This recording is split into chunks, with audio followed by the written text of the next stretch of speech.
Unbelievable. Talaga nga namang unbelievable.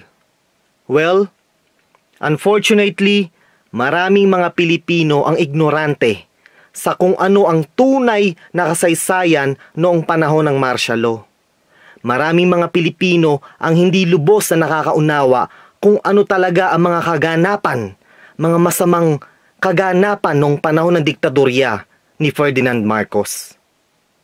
Alam nyo, nabaon sa utang ang bansang Pilipinas, nabaon sa utang ang mga Pilipino dahil sa ginawang pangungutang ni Ferdinand Marcos sa World Bank, sa IMF o sa International Monetary Fund at sa mga private lenders.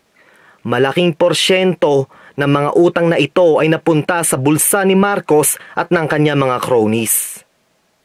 Just imagine, hindi pa ipinapanganak ang anak mo, may utang na siyang dapat bayaran. Nagkanda baon-baon sa utang ang bansang Pilipinas dahil kay Ferdinand Marcos. Yung mga nagdudunong-dunungan dyan, sinasabi nila maraming napagawa si Marcos. Napagawa niya to, napagawa niya yan, napagawa niya to mga to. Well, natural. Paano makakautang si Ferdinand Marcos sa mga lenders kung wala siyang mga projects na ihaharap, kung wala siyang mga projects na ipepresenta sa mga lenders? Oo, totoo, maraming napagawa si Ferdinand Marcos. Pero ang problema, sa bilyong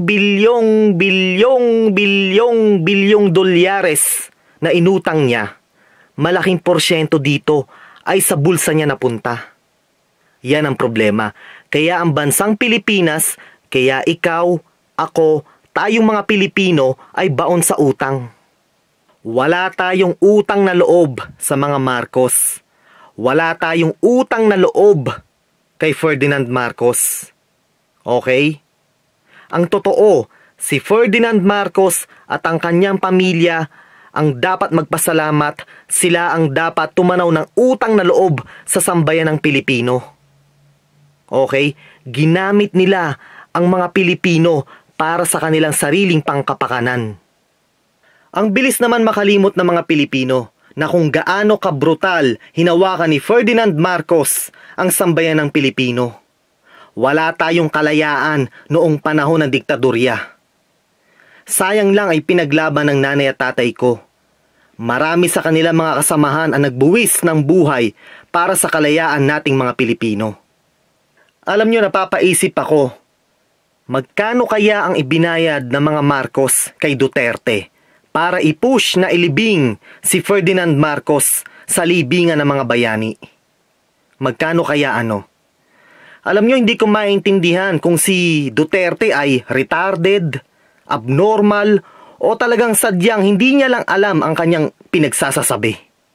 Ang sabi niya siya raw ay anti-US imperialism, anti-US colonialism, na siya raw ay tutol sa mga foreign policies ng bansang Amerika. Pero, hindi niya ba naiintindihan o nauunawaan na si Ferdinand Marcos ay tuta ng mga kano? Na noong panahon ni Marcos ay marami mga transaksyon, mga regulations, mga policies ang napirmahan para ma-exploit ng bansang Amerika ang natural resources ng bansang Pilipinas. Mr. Duterte, alam mo ba ang iyong mga pinagsasasabi? Mr. Duterte, hinahamon kita sa isang debate. Magdebate tayong dalawa.